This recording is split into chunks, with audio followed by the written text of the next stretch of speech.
Bienvenue Saint-Esprit. Bienvenue Saint-Esprit. Quelqu'un acclame encore le nom du Seigneur en lui disant bienvenue. Quelqu'un acclame le nom.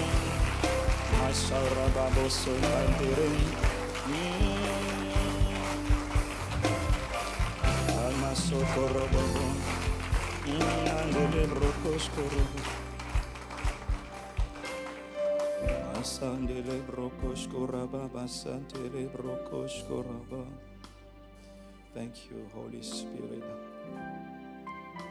Merci. Merci. Et vous asseoir dans sa présence.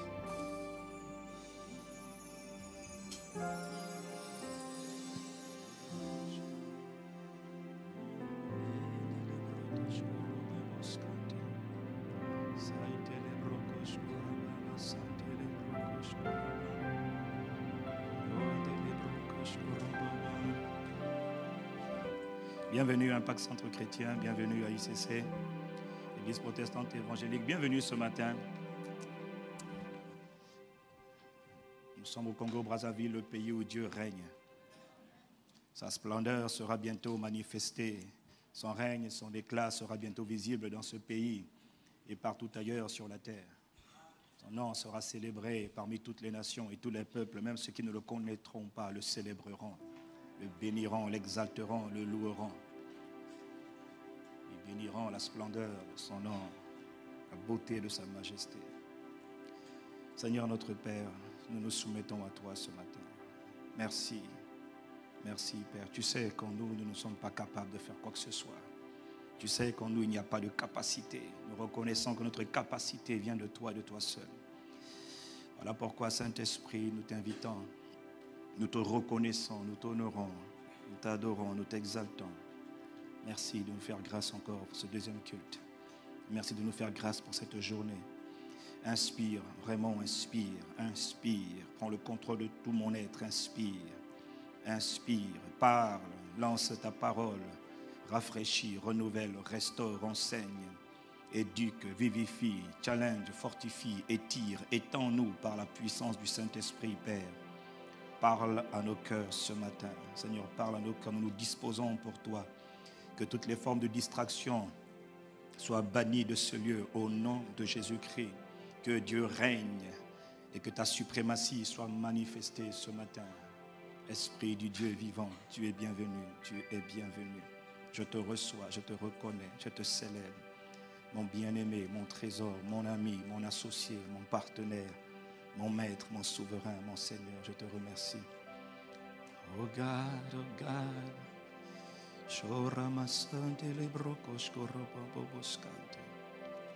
Thank you, thank you, thank you. Esprit du Dieu vivant.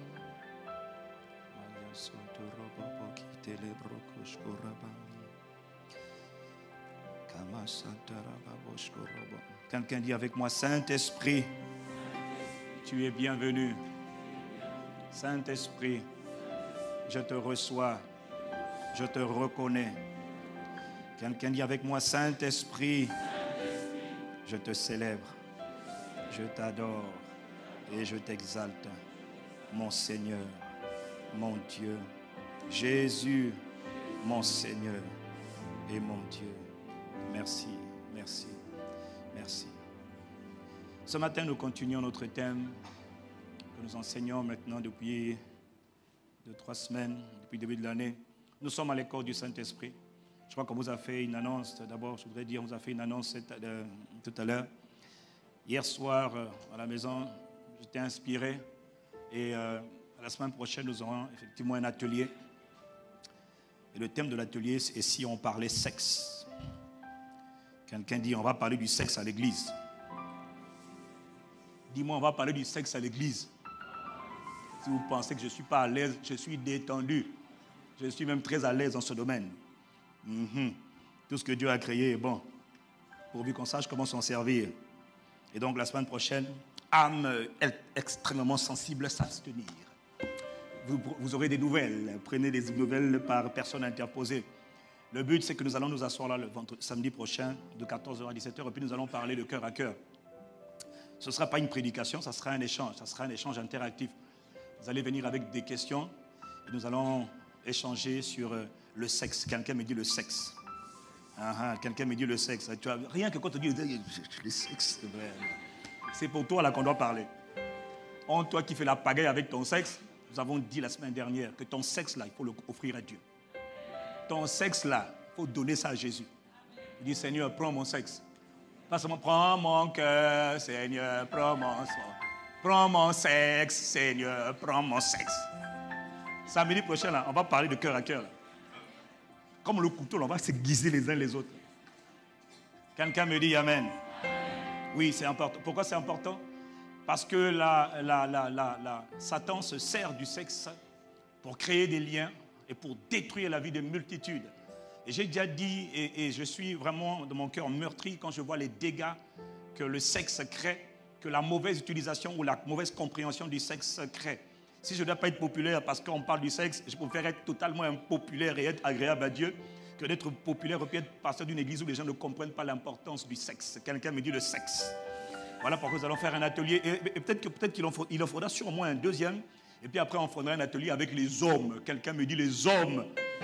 Les femmes, elles ont apparemment leur atelier ou leur soirée là. Bon, ça, c'est des trucs des femmes. Nous, on n'est pas dedans. Nous, on veut parler entre hommes. Là. Parce que ton sexe là, il faut qu'on le gère ensemble. Qu'un homme me dise Amen. Oh, vous savez que nous, on n'a pas... il n'y a pas de sujet tabou ici. Quelqu'un me dit Amen. On parle des choses de la vie de tous les jours. Des choses qui détruisent et qui dévastent et qui créent des dégâts terribles dans la vie des gens. Terribles. Tout ça parce que tu n'as pas compris l'importance du sexe. Tout ce que Dieu fait est bon, mais il faut savoir comment s'en servir. Et je tiens à rendre grâce à Dieu de ce que si je me permets d'en parler, c'est parce que je suis qualifié pour en parler. Je pense qu'avec le temps, Dieu m'a qualifié pour en parler. Vous savez... je sais, vous n'avez pas un pasteur qui dit des choses qui ne vit pas un. J'enseigne ce que je vis et je vis ce que j'enseigne. Voilà. Si tu ne me crois pas, j'en ai rien à faire. Je vis ce que j'enseigne. Ce qu'on enseigne ici, c'est la vérité. Il n'y a pas de détour. Qu'est-ce que j'en ai à faire de tes détours? Je n'ai rien à faire. Il y en a qui passent leur temps à m'accuser. Je m'en moque. Ici, on dit la parole de Dieu telle qu'elle doit être enseignée. Mais s'il y a quelqu'un que ça dérange, désolé, c'est quand même la parole de Dieu et elle est infaillible. Elle s'accomplira toujours de toute manière. Amen. Donc je crois qu'on va être un peu débordé samedi prochain, parce qu'on va parler de sexe. Témoignage sur témoignage. On va s'encourager, femmes avec hommes. Je ne sais pas comment ça va être, mais je sais que ça va être intéressant parce qu'il faut dire beaucoup de choses. Il y en a qui ne savent pas comment ça marche, ils mettent dans des pièges, ils ouvrent des portes, alors qu'il ne faut pas ouvrir des portes. Ils ne savent pas comment se préserver, comment faire pour se prémunir. La Bible dit quelqu'un peut-il mettre du feu dans sa poche sans que ses vêtements ne brûlent. Toi, tu ouvres des portes, puis tu t'étonnes après que tes membres là commencent à faire des choses bizarres. Et puis tu dis, je ne sais pas ce qui m'arrive, mais c'est normal, tu as ouvert la porte. Pourquoi tu as ouvert la porte? On va parler de cœur à cœur. Pas de prédication, hein? Échange. Dis-moi Amen. Il y a dire que ton voisin qui est là, c'est décoincé. Alléluia. Donc j'insiste, un âme très sensible, vraiment calmez-vous seulement. Ce n'est pas la peine de venir là si tu dis, oh là là Seigneur, après qu'est-ce que tu vas aller bien. Quelqu'un me dit Amen. Nous sommes donc à l'école du Saint-Esprit. Nous continuons sur le thème qui est le Saint-Esprit.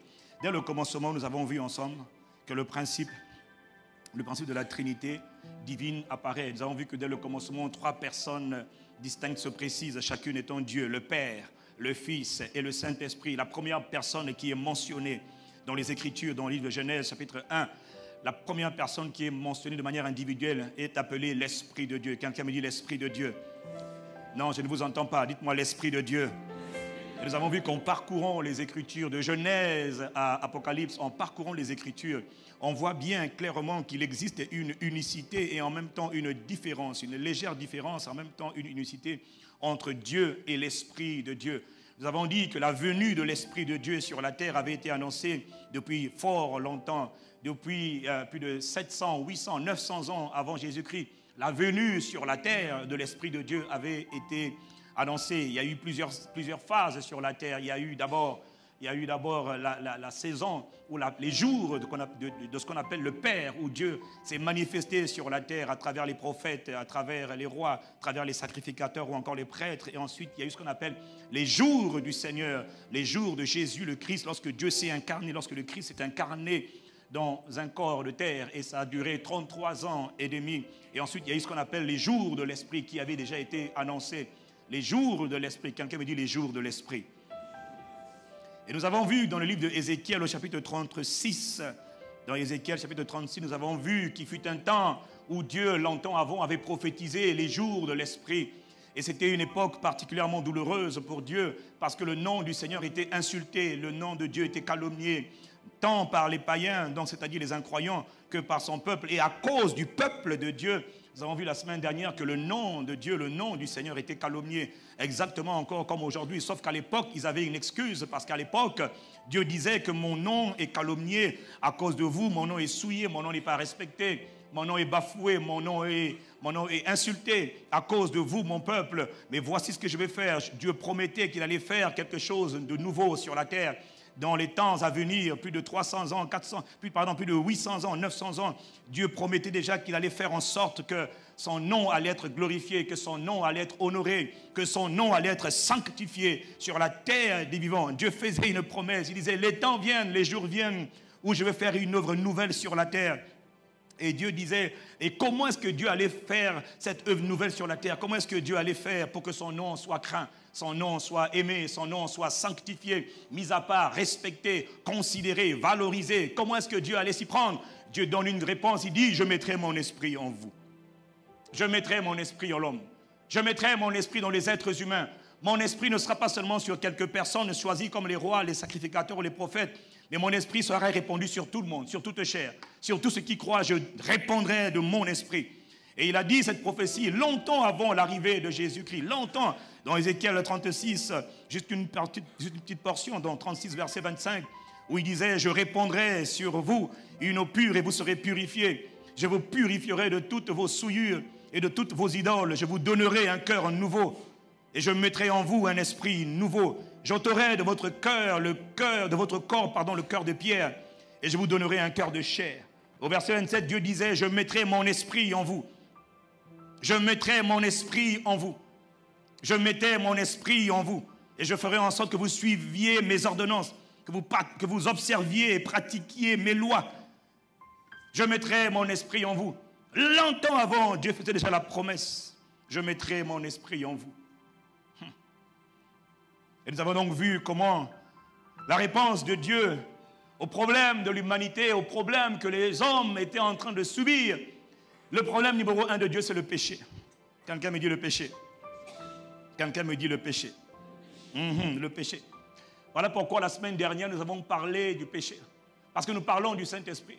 Et le Saint-Esprit ne peut pas et ne pourra jamais habiter dans un temple qui est souillé.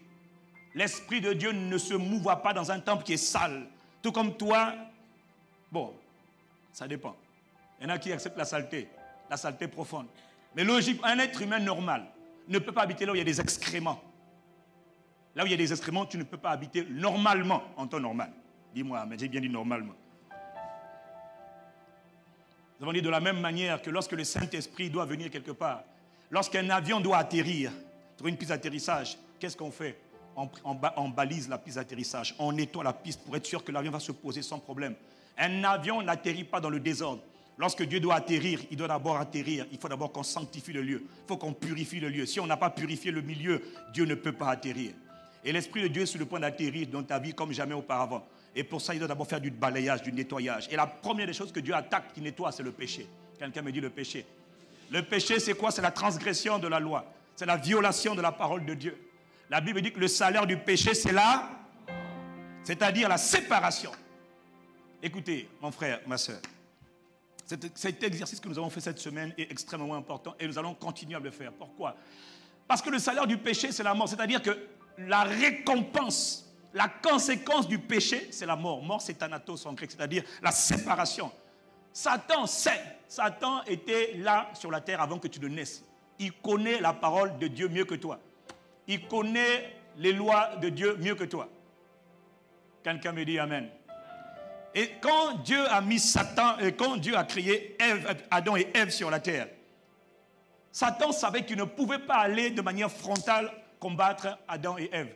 Parce que Dieu leur avait donné la domination, le gouvernement, la souveraineté de tout le monde visible. Ils étaient les maîtres, les rois de la terre, les rois du monde. Il ne pouvait pas aller en frontal, il allait perdre. Voilà pourquoi il a utilisé la ruse. C'est son arme secrète, son arme préférée, le mensonge et la tromperie. C'est un spécialiste du mensonge. Le but de Satan, quand il est rentré dans le jardin d'Éden, mon frère, ma soeur, c'était de faire tomber l'homme. C'était de créer la séparation entre Dieu et l'homme. Satan sait que s'il arrive à te faire pécher, c'est-à-dire s'il arrive à te séparer de Dieu, alors tu es comestible, tu es mangeable et tu es destructible. Sa stratégie numéro 1 en ce qui concerne ta vie repose d'abord sur le péché, c'est-à-dire te pousser à pécher. Pourquoi? Parce que quand tu pêches, tu te sépares de Dieu. Dieu se retire. Quelqu'un me dit Dieu se retire. Dieu se retire quand tu pêches. Et quand Dieu se retire, il te livre à toi. Et là, il te dévaste. Voilà pourquoi on ne peut pas parler du Saint-Esprit sans parler de la sainteté, de la pureté. Quelqu'un me dit Amen. Dieu n'habite pas dans une maison qui est souillée, qui est sale. Il faut la pureté, il faut la sainteté. Parce que le Saint-Esprit est saint. On va revenir dessus. Je ne vous lâcherai pas avec cette affaire. Oh, quelqu'un me dit Amen. Dis à ton voisin, il va insister encore. Et quand j'insiste, il y en a qui sont toujours mal à l'aise. Mais le pasteur, pourquoi il parle toujours de ça? Parce que je dois en parler. La preuve, c'est que tu n'es pas encore à l'aise. Jusqu'à ce que tu sois cool, détendu quand le pasteur parle de ces choses. Dis-moi Amen. Dieu disait que le temps viendrait où il mettrait son esprit en l'homme, en l'être humain. Et quand il mettrait son esprit, l'homme qui était incapable d'obéir à Dieu à cause du péché sera désormais capable d'obéir à Dieu. L'homme qui était incapable d'obéir à Dieu serait maintenant capable d'obéir à Dieu. Il serait capable d'aimer Dieu, capable de suivre Dieu, capable de faire plaisir à Dieu. Dis-moi, c'est possible. Non, je n'ai pas entendu. Dis-moi, c'est possible. Il disait, lorsque son esprit viendra en toi, son esprit te rendra capable de marcher dans la pureté et dans la sainteté. Son esprit, pas toi-même. Le Saint-Esprit en toi te rendra capable de marcher dans la sainteté et dans la pureté. Il le disait déjà dans les prophéties du prophète Ésaïe. Soit il ment, soit il dit la vérité. Dis-moi, c'est la vérité. Le Saint-Esprit te rendra capable. C'est ce qu'il disait déjà hier. Capable de marcher dans la pureté, dans la sainteté. Alors toi, tu trouves encore des excuses au péché. Ce n'est pas ma faute, je n'ai pas le choix. Écoute, on a toujours le choix. On a toujours et on aura toujours le choix. Dieu t'a donné un pouvoir que personne ne pourra t'enlever. C'est toi qui abdique, qui démissionne, qui dit prends mon pouvoir, choisis ma place. C'est toi, personne ne le fait à ta place. Je vous ai montré, je vous ai dit la semaine dernière, je vous ai dit la dernière fois comment au 1er siècle, les 100 premières années après Jésus, comment les chrétiens étaient massacrés. 60 millions de chrétiens ont été massacrés, assassinés par Néron, l'empereur romain, dans le Colisée de Rome, qui est encore là aujourd'hui. Comment les femmes avec des enfants étaient dévorées par les lions, parce qu'on leur disait renoncez à ce Jésus ou bien mourrez. Et elles disaient nous mourrons. Nous faisons allégeance à l'agneau de Dieu. C'est un choix, une décision. C'était pas, je ne sais pas, mais ils vont m'abandonner, ils vont me tuer si je donne ma vie. Ils faisaient allégeance à l'agneau. Ils avaient le Saint-Esprit que toi tu as reçu. Et ils avaient compris l'importance de la personne la plus importante sur la terre, le Saint-Esprit. Ils avaient compris que ça ne dépendait pas d'eux-mêmes, ça dépendait du Saint-Esprit. Dis-moi Amen. Amen. Mais toi, tu as beaucoup d'excuses aujourd'hui. À la base de tes excuses, il y a d'abord l'ignorance et puis le manque de crainte de Dieu. Le manque de crainte de Dieu est un de tes problèmes principaux. Est-ce que quelqu'un me suit? Et pourquoi le pasteur est encore dessus? Parce que je dois y rester. Le péché a comme conséquence la mort, la séparation. Satan le sait. Voilà pourquoi il pousse chaque croyant à pécher. Son but, c'est de te pousser à pécher. Surveille tes actes. Surveille tes paroles. Surveille tes pensées. Objectif, te pousser à pécher. Pourquoi? Parce que dès que tu as péché, tu es vulnérable. Dieu dit, ma réponse, c'est le Saint-Esprit. Mais avant que le Saint-Esprit vienne, le Saint-Esprit ne pouvait pas venir tant que le sang de Jésus n'avait pas été versé. Parce qu'il fallait que l'espèce humaine soit purifiée par le sang de Dieu lui-même. Alors Jésus est venu, il a versé le sang. Et quand Jésus a versé le sang, Jésus est reparti. Il a dit, je vous envoie maintenant l'Esprit de Dieu. Et l'Esprit de Dieu s'est répandu sur toute la terre. Ce qui était impossible hier est devenu possible aujourd'hui. Tu peux vivre dans la pureté, de la sainteté. Pourquoi? Parce que le Saint-Esprit est en toi. Sa vie coule en toi. Naturellement, tu deviens saint. Oh, dis-moi Amen. Amen. Le Saint-Esprit ne peut pas faire contre ta volonté. Il faut que tu soumettes ta volonté au Saint-Esprit. Voilà pourquoi j'ai dit, tu prends ton sexe, tu dis Seigneur, prends mon sexe. Que mon sexe te glorifie. Que mon sexe te glorifie. Prie comme ça. Que mon sexe, Seigneur, te glorifie. Seigneur, oui, prie comme ça.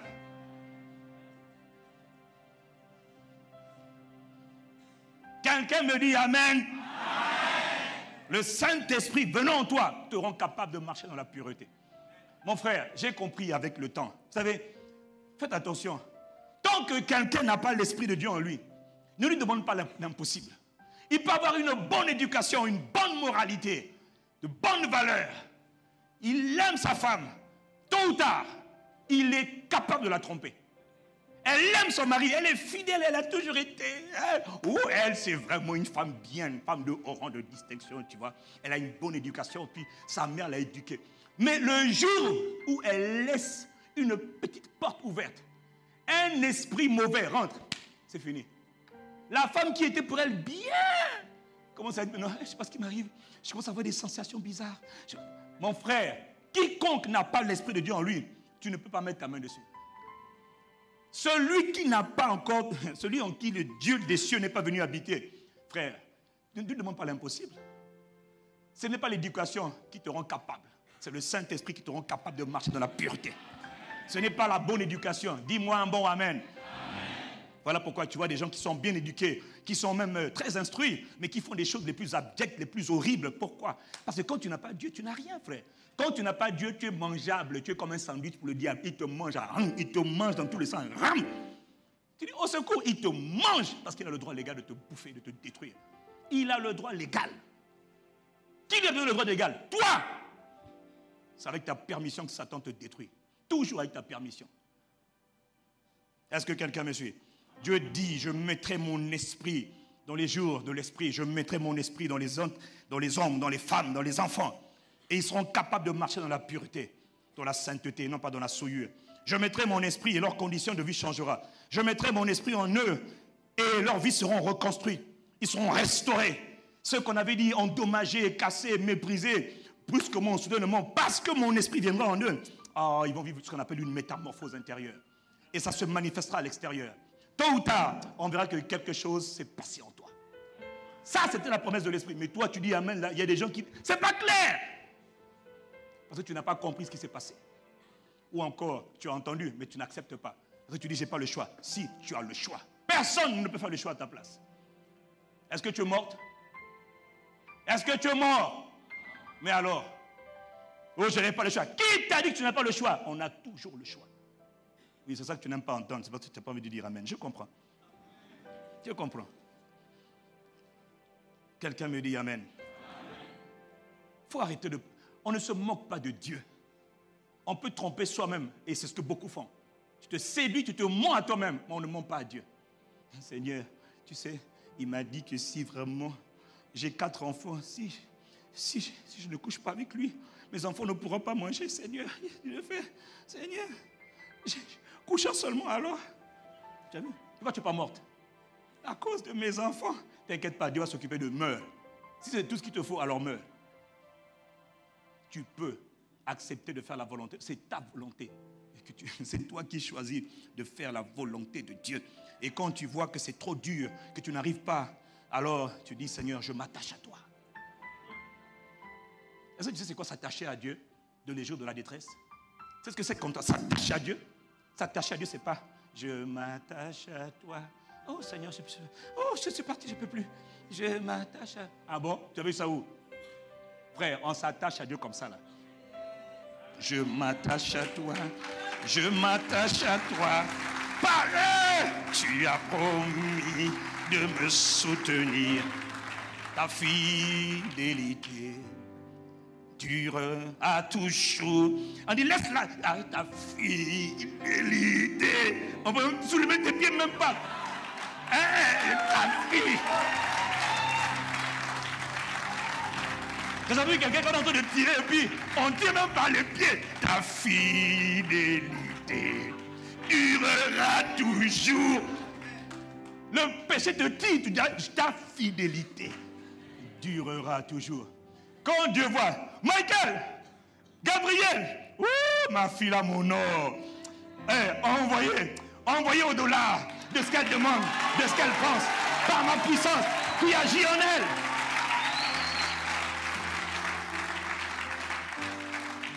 Dis-moi amen. Mais dans certains cas, c'était juste un test. Dieu voulait voir si tu étais capable de t'attacher à lui avec un cœur sincère.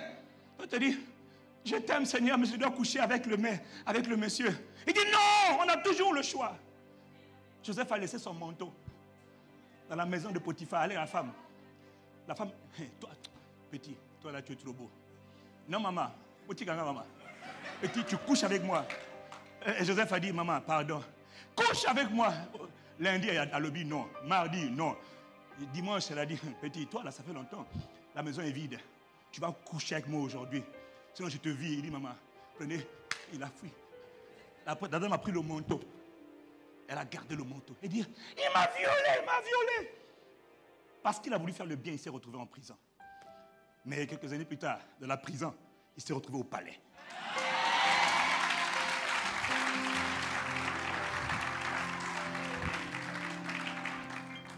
La fidélité à Dieu paye toujours.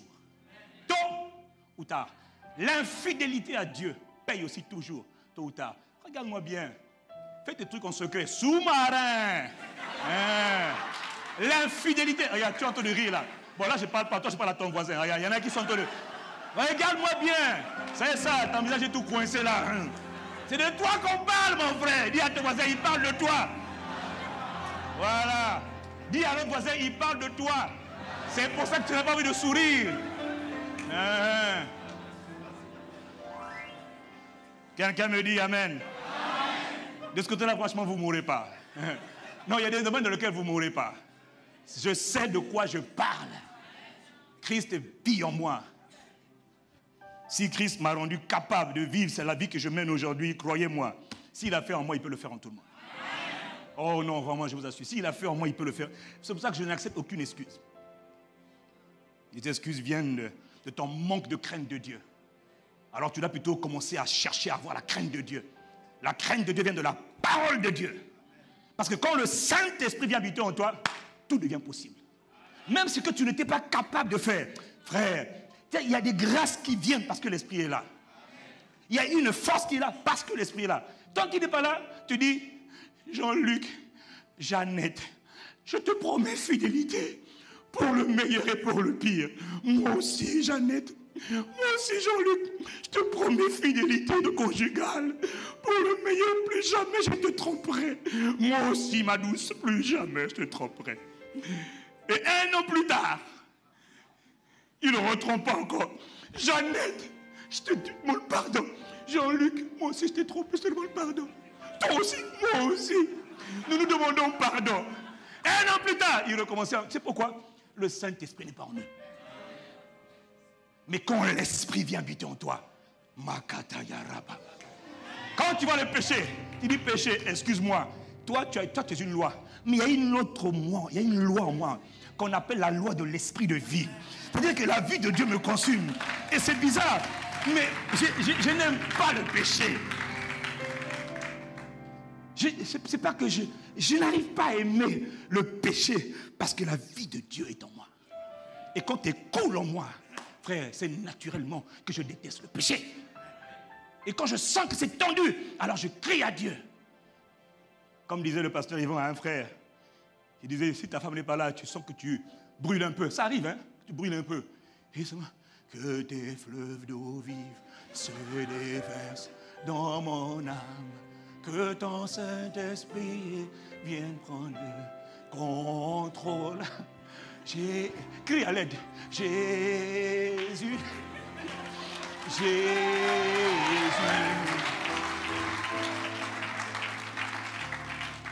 Eh, frère, il y a des moments où il faut savoir crier à l'Éternel. Hein. À un moment, tu sens que ton cœur est tendu. Saint-Esprit. Saint-Esprit. Quiconque invoquera le nom du Seigneur sera sauvé.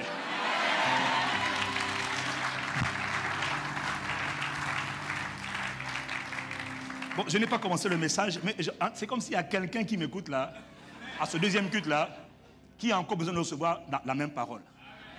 Et je ne me lasserai pas tant que l'Esprit poussera. Pourquoi? Parce que le Saint-Esprit dit, je viens bientôt. Et je veux atterrir. Mais il faut me préparer le terrain. Dieu n'atterrit pas dans un temple qui est sale. Voilà pourquoi il t'emmène à la repentance. Dis-moi Amen. Amen. Il t'emmène à reconnaître tes péchés, à les délaisser. Dis-moi Amen. C'est pour ton bien. Parce que la fidélité à Dieu paye. Et l'infidélité aussi, la souillure paye. Et Dieu dit, ce que je veux pour toi, c'est des projets de paix et non de malheur. Il n'y a rien que tu ne puisses pas faire quand je suis en toi. Mais il faut céder, il faut me donner ta volonté. Donne-moi ton cœur. Dis-moi, prends mon sexe. Prends mon sexe. Si ton sexe te fait chuter, dis Seigneur, prends mon sexe. Quelqu'un me dit Amen. Samedi, nous serons là, nous allons parler du sexe. Retour, on appelle ça échange d'expérience.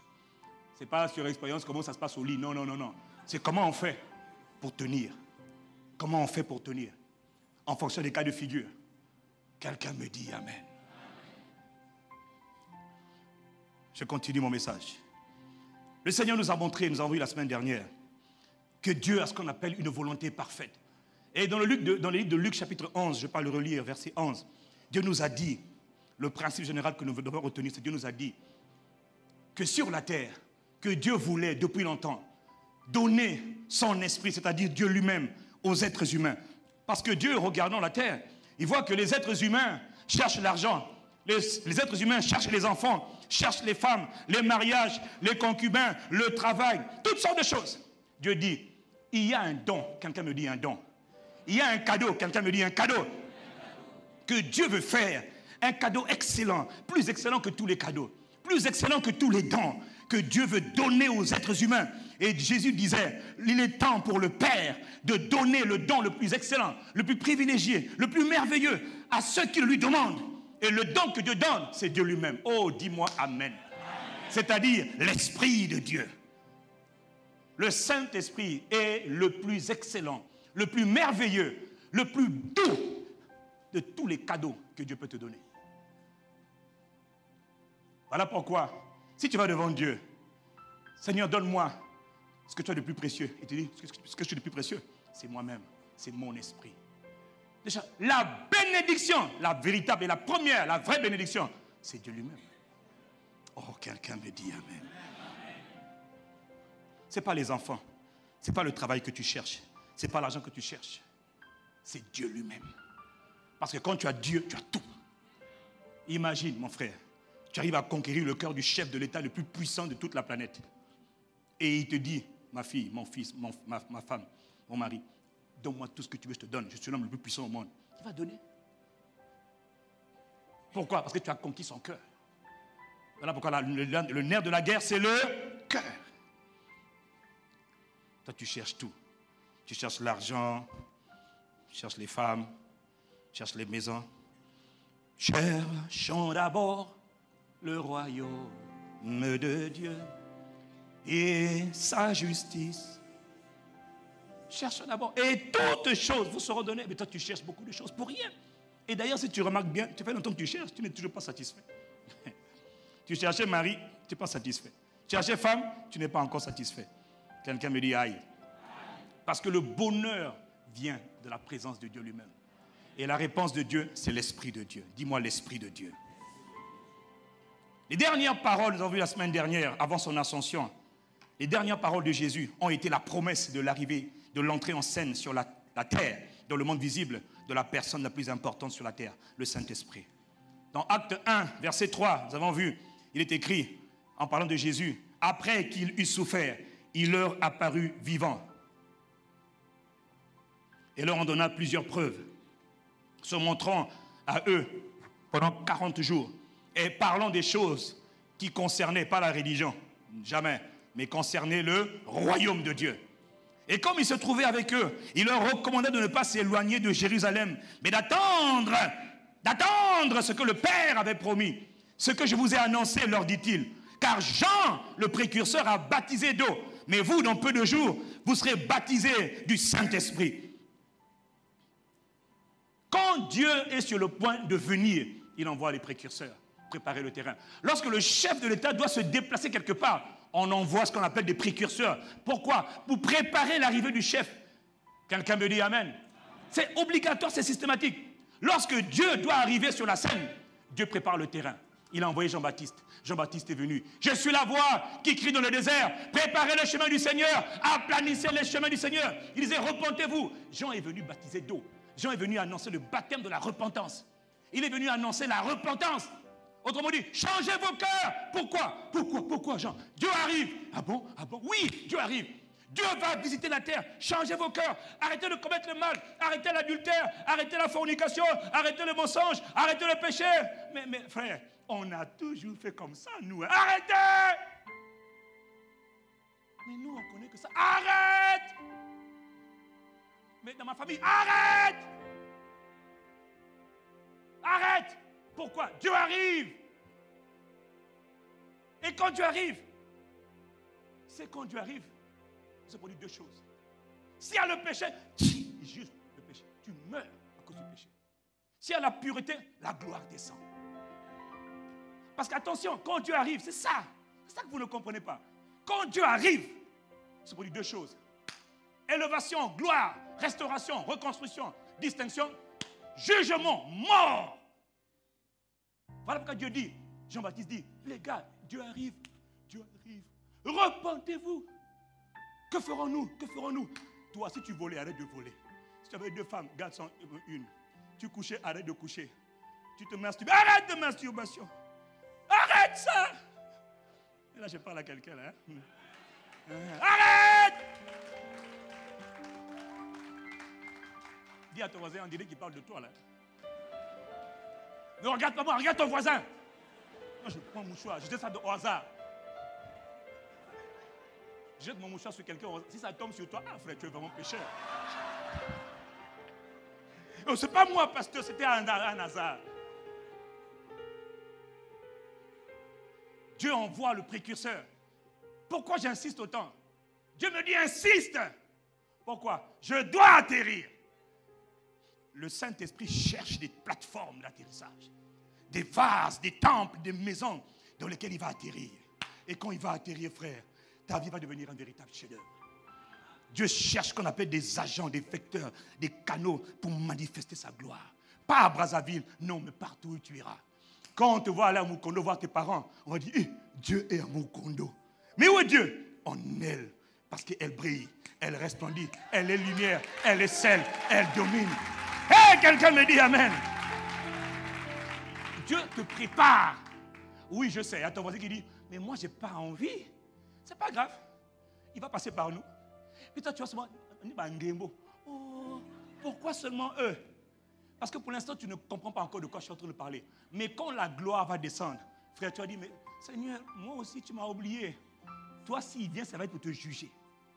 Et j'ai dit que Dieu va exposer ce que tu fais en privé, là. Il va te mettre sur la place publique. Il va te livrer en spectacle. Frère, quand Dieu te livre en spectacle, il fallait seulement te livrer toi-même. Quelqu'un me dit amen. Et le Saint-Esprit est venu 10 jours après l'ascension. 10 jours après, l'Esprit de Dieu est arrivé. Et nous avons vu que les disciples étaient conscients de la personne de l'Esprit de Dieu, qu'on appelle encore le Saint-Esprit. C'est lui qui était le Seigneur de l'Église. Et c'est lui qui est toujours le Seigneur de l'Église. C'est lui qui dirige, celui qui inspire, celui qui commande. Et la volonté parfaite de Dieu, c'est que le Saint-Esprit est celui qui est en charge de continuer l'œuvre que Jésus a commencée. Quand il a dit, allez, faites de toutes les nations des disciples. Et la Bible dit, le Seigneur travaillait avec eux. Il confirmait lui-même sa parole. Ce n'est pas moi qui dois confirmer sa parole, c'est lui qui confirme sa parole. Quelqu'un me dit amen. Et au travers des Écritures, cette personnalité qui est venue le jour de la Pentecôte, on l'appelle le Saint-Esprit. On l'appelle l'Esprit de l'Éternel. On l'appelle l'Esprit de Dieu. On l'appelle l'Esprit de Christ. Pourquoi? Parce que c'est l'Esprit de celui qui est dans le commencement, qui s'est incarné. On l'appelle aussi l'Esprit de Jésus, ou l'Esprit de la parole, l'Esprit de Christ. C'est pour dire que le Saint-Esprit est l'Esprit de Christ. On l'appelle l'Esprit du Père, parce que c'est par lui que tu peux adorer le Père. C'est par lui, c'est même par le Saint-Esprit que tu arrives à dire Père. C'est par le Saint-Esprit. Si le Saint-Esprit n'est pas là, quand tu pries Dieu, tu vas dire, oh, tu vas utiliser des noms compliqués. Éternel, il y en a qui ne savent pas dire Père. Mais quand le Saint-Esprit est là, c'est facile. Ça devient automatique pour toi de dire Père, Père, je t'adore. Père, je te célèbre. Père, je te rends gloire. Père, je t'aime. Père, mon papa, mon époux, papa. Et c'est par lui que tu arrives à dire mon époux, mon bien-aimé, mon Seigneur. C'est lui, l'esprit d'amour. Quelqu'un me dit Amen. On l'appelle l'esprit du Fils. On l'appelle l'esprit du Père. On l'appelle aussi l'esprit de gloire. Pourquoi? Parce que la gloire de Dieu se manifeste par l'esprit de gloire, par le Saint-Esprit. On l'appelle l'esprit de grâce parce que la grâce est déversée par l'esprit de grâce. On l'appelle l'esprit de sainteté parce que la sainteté n'est possible que par l'esprit de sainteté qui est en toi.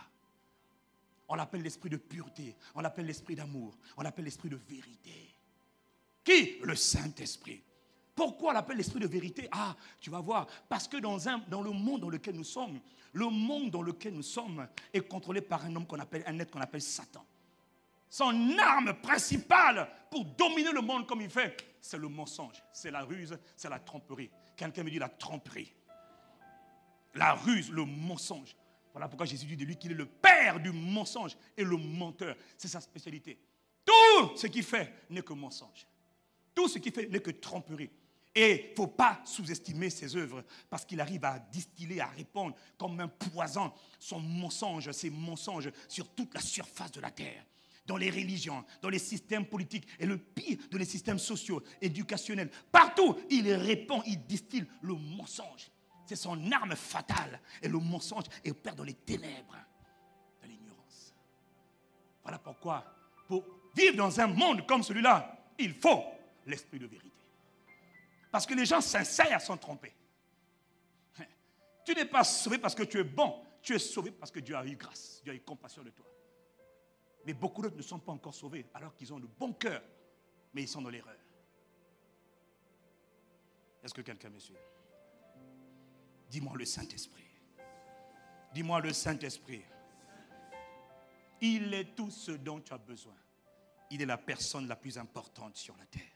Que dire à propos du Saint-Esprit? Qui est-il? Qui est le Saint-Esprit? Le Saint-Esprit est Dieu. Il est l'une des 3 personnes de la Trinité. On dit généralement c'est la 3e personne de la Trinité. Mais en réalité, il est simplement l'une des personnes de la Trinité. Le concept, le principe de la Trinité divine apparaît dès le commencement. Le Saint-Esprit, malheureusement, il est la personne la moins comprise de toute la Bible. Et la plus rejetée dans l'Église. Et la plus rejetée dans le monde. Et j'ai compris, entre parenthèses, pourquoi. J'ai compris pourquoi.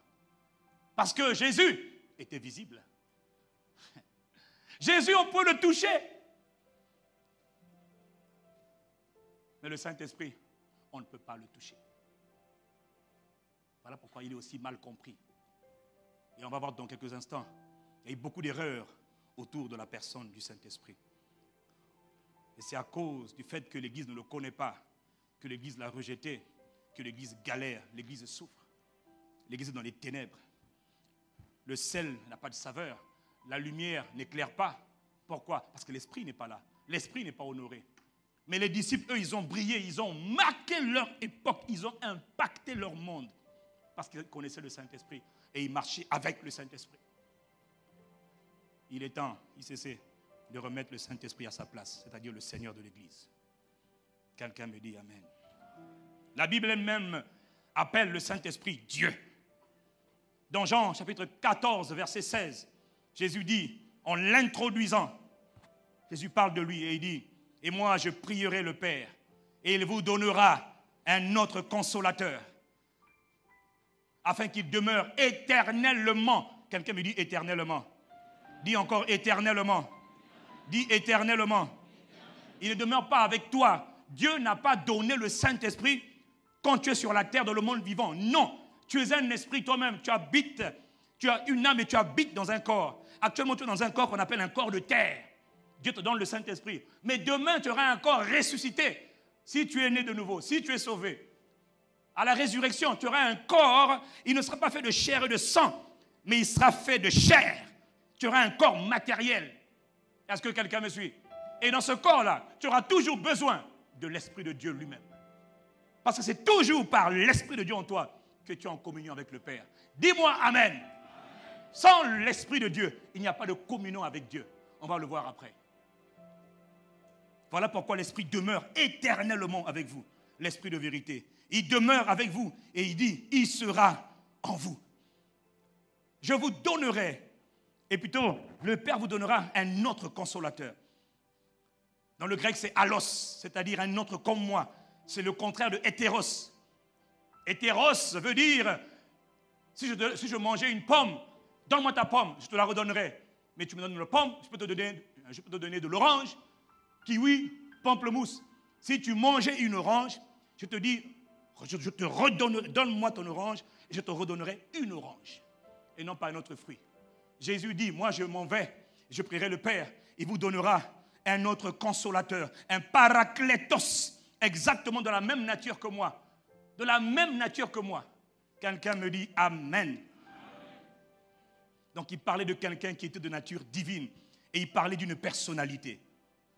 Plus loin, avant son ascension, Matthieu 28, verset 19, il donne les instructions finales. Allez, faites de toutes les nations des disciples. Pas des chrétiens, comme a dit le pasteur Yvan la dernière fois. Dis-moi Amen et je ferme la parenthèse. Il n'a pas dit d'aller faire des chrétiens. Il a dit d'aller faire de toutes les nations des disciples, des suiveurs de Christ, des imitateurs de Christ. Les baptisant au nom du Père, du Fils et du Saint-Esprit. Et dans le grec, il faut faire attention aux mots. Il n'a pas dit les baptisant au nom du Père, au nom du Fils, au nom du Saint-Esprit. Un seul nom, le Père, le Fils et l'Esprit. Ici, Jésus place clairement l'Esprit, son Esprit, au même rang que le Père et que le Fils. Il montre que l'Esprit a la même autorité, la même puissance, le même rang, la même gloire, la même majesté que le Père et le Fils. Mais c'est l'Esprit. Lorsque l'apôtre Paul écrit aux Corinthiens, et en terminant sa lettre aux Corinthiens, et l'apôtre Paul leur donne une recommandation, c'est comme un vœu, c'est une prière, un souhait. Il dit, vous les Corinthiens, dans 2 Corinthiens 13, verset 13, vous, je prie que la grâce du Seigneur Jésus-Christ, l'amour de Dieu, le Père, et la communication ou la communion du Saint-Esprit soit avec vous tous. Et là, il vient de mettre encore en avant la Trinité de Dieu. Le rôle du Père, le rôle du Fils, le rôle de l'Esprit dans la marche du croyant, dans la marche de chaque enfant de Dieu. Le Père a sa place, le Fils a sa place, l'Esprit a sa place. Le Père manifeste l'amour. Le Père, c'est l'origine. Le Fils libère la grâce. Par le sang du pardon, la grâce a été libérée. S'il n'y a pas le Fils, il n'y a pas de grâce. Maintenant, il y a un esprit. L'Esprit maintient la relation avec le Père et le Fils. S'il n'y a pas l'Esprit, il n'y a pas possible de dire « Seigneur, je t'aime ». Impossible. Personne ne peut dire « Jésus, tu es mon sauveur » sans le Saint-Esprit. Impossible. Quelqu'un me dit « Amen ». Il nous introduit la notion de la Trinité. Tu honores le Père, honore le Fils, honore l'Esprit. Parce que c'est le même rang. Quelqu'un me dit Amen. La première crise de l'Église, dans l'Église primitive, le premier décès enregistré dans l'Église primitive, a eu lieu lorsque un homme appelé Anania, qui était un homme riche, a menti aux apôtres parce qu'il a vendu un champ. Ils avaient décidé de faire une collecte, de vendre leurs biens, de le mettre à disposition des pauvres. Cet homme, Anania, vient et il vend son bien et il vient déclarer une valeur inférieure à la valeur originale. Alors Pierre lui dit dans Actes chapitre 5, verset 3, mais Pierre lui dit, Anania, pourquoi Satan a-t-il rempli ton cœur au point que tu montes au Saint-Esprit? Au point que tu montes à qui? Et je dois vous dire une chose, Pierre aimait le Saint-Esprit. Pierre connaissait le Saint-Esprit. Pierre avait vécu avec Jésus. Pierre avait entendu Jésus leur dire, il est avantageux pour vous que je m'en aille. Pierre a expérimenté la personne du Saint-Esprit le jour de la Pentecôte. Pierre le trouillard, Pierre le peureux, le jour où le Saint-Esprit est venu, Pierre dit, les gars, je ne sais pas ce qui m'arrive, mais je sens un courage en moi. Ce n'est pas moi, oui, ce n'est pas toi. Le Saint-Esprit est rentré en toi. Et il se lève du bondit. Homme, frère, ce n'est que 9 heures du matin, ces hommes ne sont pas ivres. Check le courage que le gars avait. Il parlait avec une assurance, une audace. Repentez-vous. Hey, Pierre, c'est toi. Oui, c'est moi, mais ce n'est pas moi, les gars. Il y a quelqu'un en moi maintenant. Le Saint-Esprit est venu.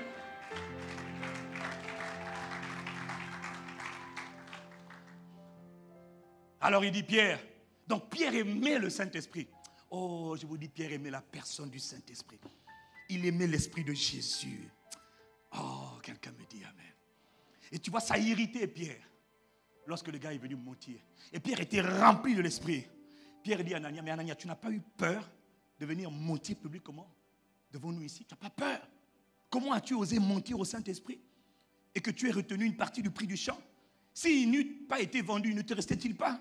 Et après qu'il ait été vendu, le prix n'était-il pas à ta disposition? Comment as-tu pu mettre en ton cœur un pareil dessein? Pierre était scandalisé. Ce n'est pas des hommes que tu as menti, Anania, mais c'est à Dieu. Quelqu'un me dit le Saint-Esprit est Dieu. Qu'est-ce qui nous montre encore que le Saint-Esprit est Dieu? La parole de l'Éternel dans l'Ancien Testament est identifiée à la parole du Saint-Esprit dans le Nouveau Testament. Dans le livre de Jérémie 31, par exemple, Dieu parle par Jérémie dans l'Ancien Testament, l'Ancienne Alliance, longtemps. Mais voici l'alliance que je ferai avec la maison d'Israël. Après ces jours-là, dit l'Éternel. Après ces jours-là, dit, je mettrai ma loi au-dedans d'eux, je l'écrirai dans leur cœur, et je serai leur Dieu, et ils seront mon peuple. Des années après, centaines d'années après, on retrouve dans le livre de Hébreux, chapitre 10, verset 15. L'auteur du livre aux Hébreux dit, c'est ce que le Saint-Esprit nous atteste aussi. Car après avoir dit, voici l'alliance que je ferai avec eux. Après ces jours-là, dit le Seigneur, je mettrai mes lois dans leur cœur, je les écrirai dans leur esprit. Ici, il est en train de citer le passage de Jérémie 31 et il attribue les paroles de Jérémie 31 qui sont attribuées à l'Éternel. Il dit, ces paroles avaient été dites par le Saint-Esprit. Donc l'Éternel égale Saint-Esprit. Quelqu'un me dit Amen. Dans le livre de Actes, on voit l'apôtre Paul dans la ville de Rome. En attendant son jugement, Paul fait asseoir tous les Juifs de la ville de Rome, tous les anciens, et il leur parle, il les entretient avec eux, et il leur annonce le message de l'Évangile, le message de Jésus-Christ. Et alors qu'il est en train de parler aux anciens, aux Juifs, il y a désaccord, il y a discorde, ils n'acceptent pas, certains n'acceptent pas le message de l'apôtre Paul. Alors Paul leur dit, comme au Acte 28, verset 25, il est dit, comme ils se retiraient en désaccord, Paul n'ajouta que ces mots.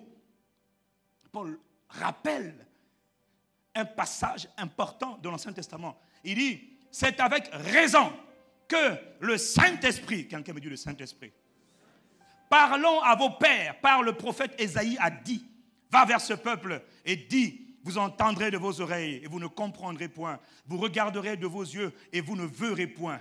Ici, l'apôtre Paul cite un passage très connu de Ésaïe, Ésaïe chapitre 6, où Ésaïe voit la gloire de Dieu, où Ésaïe voit l'Éternel, le Seigneur, assis sur un trône très élevé, et le pan de sa robe remplit toute la terre. Et Ésaïe est terrifié par la vision qu'il voit, et il entend la voix de Dieu, la Bible dit dans Ésaïe 9, Dieu dit, qui enverrons-nous? Qui sera notre messager? Qui enverrons-nous? Et Ésaïe dit, me voici, envoie-moi. Et Dieu lui dit, maintenant, va vers ce peuple, dis-leur. Et donc ici, l'apôtre Paul reprend une grande célèbre prophétie d'Ésaïe qui était attribuée au Seigneur et dit, celui qui parlait, l'Éternel, c'est le Saint-Esprit. Est-ce que quelqu'un comprend? Répète après moi, l'Éternel, c'est le Saint-Esprit. L'Esprit de l'Éternel, c'est le Saint-Esprit. Donc il est en train de dire que lorsque Dieu parlait, prophétisait par ses serviteurs, par ses prophètes, c'est le Saint-Esprit qui parlait par ses prophètes. Quelqu'un me dit Amen. Qu'est-ce qui montre que le Saint-Esprit est Dieu? Le Saint-Esprit possède des attributs que seul Dieu peut posséder. Le Saint-Esprit est éternel. Hébreux 9, verset 14. Le Saint-Esprit est omniscient. Il connaît tout. Quelqu'un me dit il connaît tout, ce qui est évident. Dieu connaît absolument toutes choses. Voilà pourquoi tout ce que tu fais là, il connaît. Dis-moi Amen. Le Saint-Esprit est omniprésent, c'est-à-dire qu'il est présent partout à la fois. Quand Jésus était sur terre, l'Esprit était en Jésus. Le Saint-Esprit était en Jésus seul. Ça, c'était terrible. Parce que toute la puissance qui a créé l'univers était bloquée dans un seul homme. C'est terrible. Mais la volonté de Père, c'était que Jésus s'en aille pour que l'Esprit vienne. Et nous sommes actuellement dans les jours de l'Esprit. Quelqu'un me dit Amen. Le Saint-Esprit, c'est tout. Le Saint-Esprit est présent partout. Le Saint-Esprit aussi, tout puissant. Quelqu'un me dit, il est tout puissant. C'est normal. Il est la puissance même de Dieu. Il est la manifestation même de la puissance de Dieu. Quand on a le Saint-Esprit, alors on peut dire que rien n'est impossible, que tout est possible. Un jour, une dame qu'on appelait Marie, lorsque Dieu voulait entrer dans le monde, lorsque Dieu voulait entrer sur la surface de la terre, dans le monde visible, Dieu cherchait une porte pour entrer dans le monde. Et la porte, c'était la Vierge, parce qu'il y avait déjà une prophétie qui avait été dite que la Vierge va enfanter.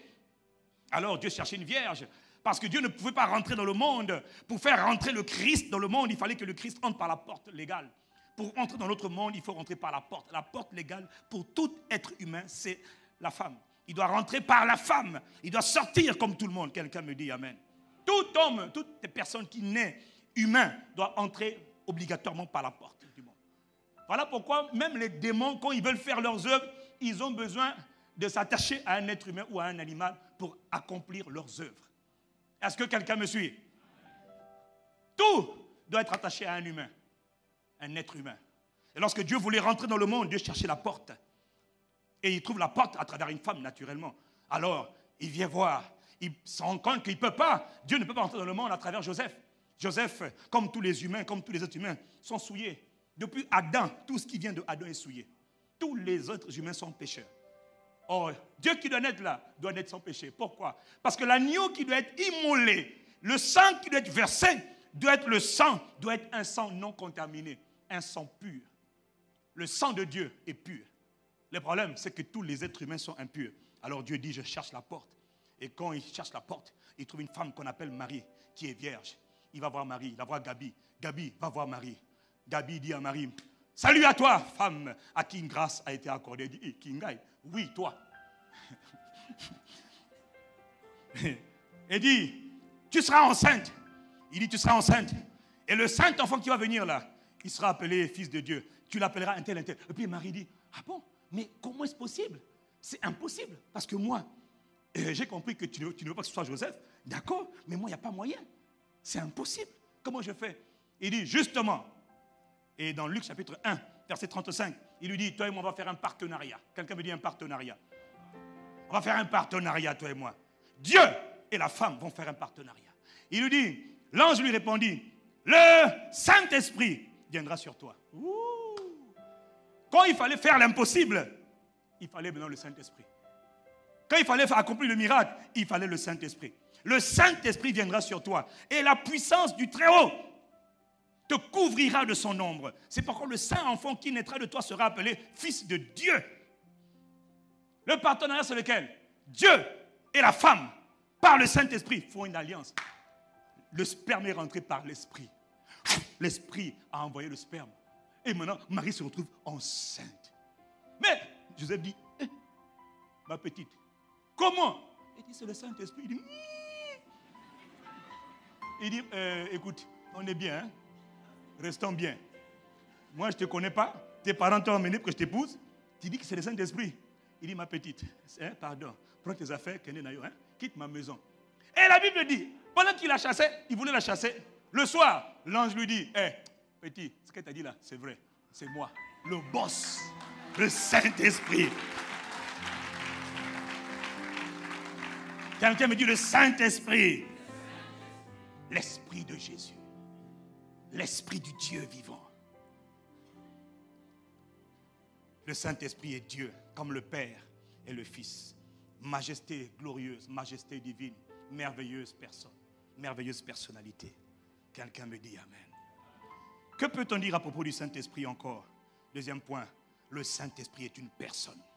Dis avec moi, le Saint-Esprit est une personne. Répète, le Saint-Esprit est une personne. Répète encore, le Saint-Esprit est une personne. C'est une personnalité. La personne la plus importante sur la terre. Quand tu te levais ce matin, tu t'es levé à côté de toi et en toi et autour de toi. Il y avait une personne. Il y a une personne. Tu es assis, tu m'entends? Il y a une personne. Il faut comprendre comment tu es, toi, ô humain. Un être humain est un esprit qui possède une âme qui habite dans un corps. Le corps est la maison dans laquelle toi, esprit, tu habites. Et à l'intérieur de la maison, il y a quelqu'un qu'on appelle Dieu. Qui? Le Saint-Esprit de Dieu. Il est en toi. La Bible dit dans 1 Corinthiens 6, celui qui est uni au Seigneur et avec lui un même esprit. Il y a toi et le Saint-Esprit, c'est un. Mais tu es un esprit. Mais vous avez fusionné. Il est venu habiter en toi.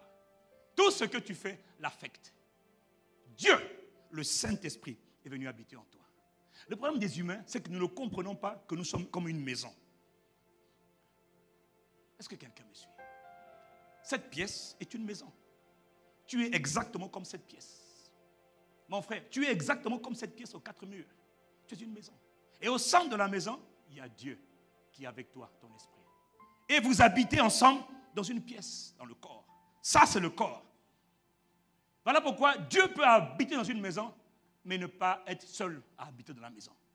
Voilà pourquoi dans la maison, il peut y avoir Dieu, le Saint-Esprit, et il peut aussi y avoir d'autres esprits dans la même maison dans laquelle nous sommes. Est-ce que quelqu'un me suit? Qui ouvre la porte aux autres? C'est toi.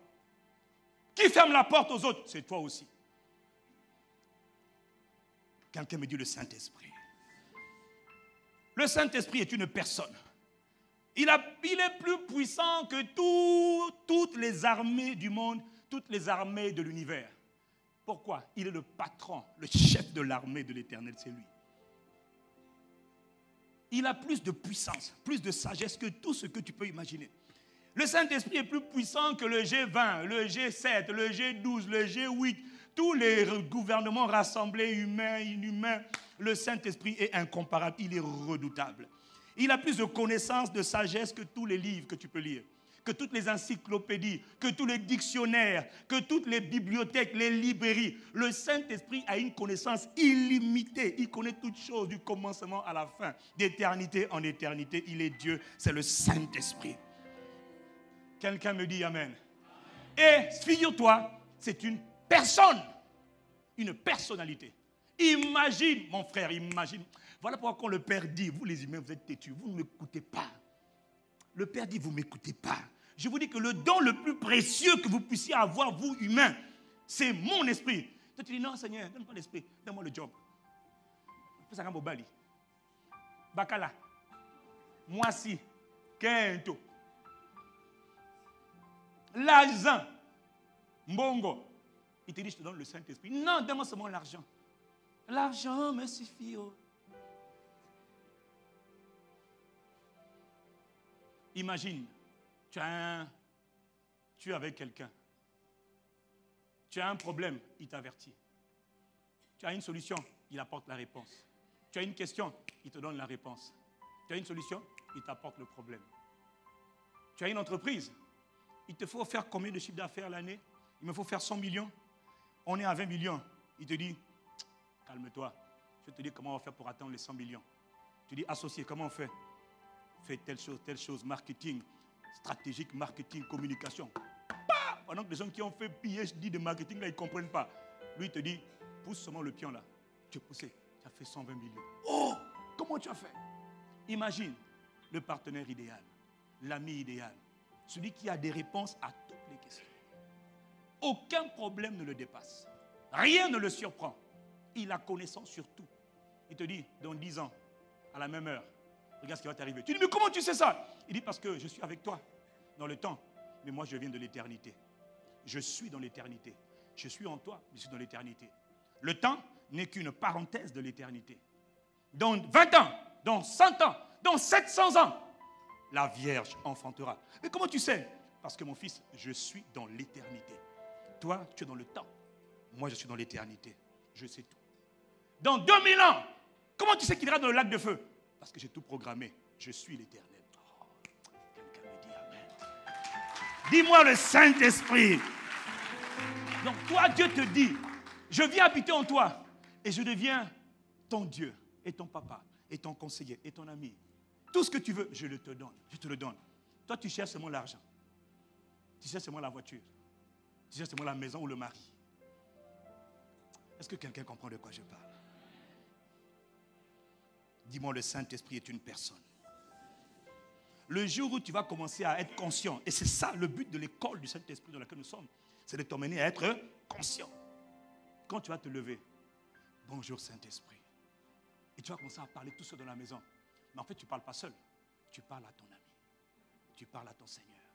Tu parles à ton associé. Tu parles. On va y arriver. Dis-moi Amen. Et ta vie va radicalement changer. Parce que la première des choses, c'est de reconnaître sa présence. La pire des choses, quand on vit avec quelqu'un, quand on est marié, c'est de ne pas reconnaître qu'on est marié. Donc imagine, le gars il est marié, on vous a dit, je vous proclame mari et femme. Sophie et Georges, embrassez-vous. Et puis le lendemain matin, quand il se réveille, Georges se lève.